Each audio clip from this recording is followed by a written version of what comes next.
Bog, ja sam Maja, a ovo je Logan. Danas ćemo vam pokazati da i mačke, a ne samo psi, mogu naučiti razne trikove i to vrlo brzo i efikasno.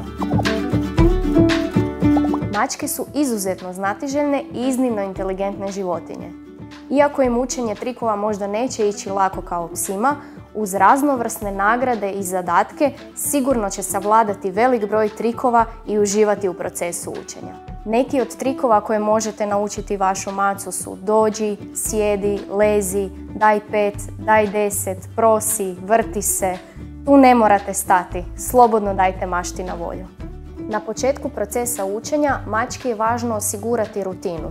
Trikove uvijek vježbajte na istom mjestu, bez ometanja iz okoline, glasnih zvukova, neočekivanih pokreta ili bilo čega što bi vašoj maci moglo odvratiti pozornost.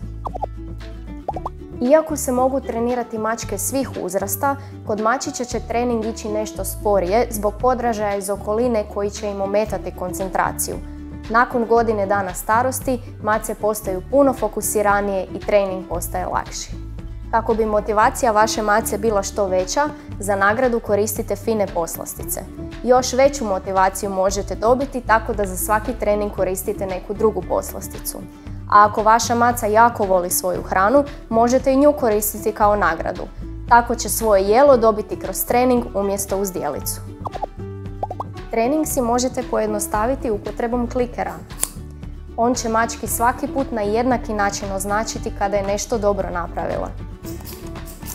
Tako će puno brže učiti.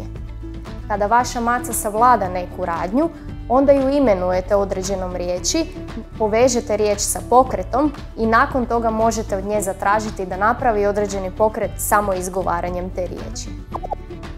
Kada je vaša ljubimica savladala trik koji ste od nje tražili, imenujte ga, povežite s pokretom i zatražite od nje da ga ponovi tako što ćete izgovoriti riječ kojom ste ga imenovali. Oboružajte se strpljenjem, finom hranom i zabavljajte se s vašom mačkom. Možda će proces učenja biti nešto sporiji nego što ste navikli s vašim psom, ali budite uvjereni da će krajnji rezultat biti jednako uspješan i zabavan. Do sljedećeg puta, sretno s učenjem! Pozdrav!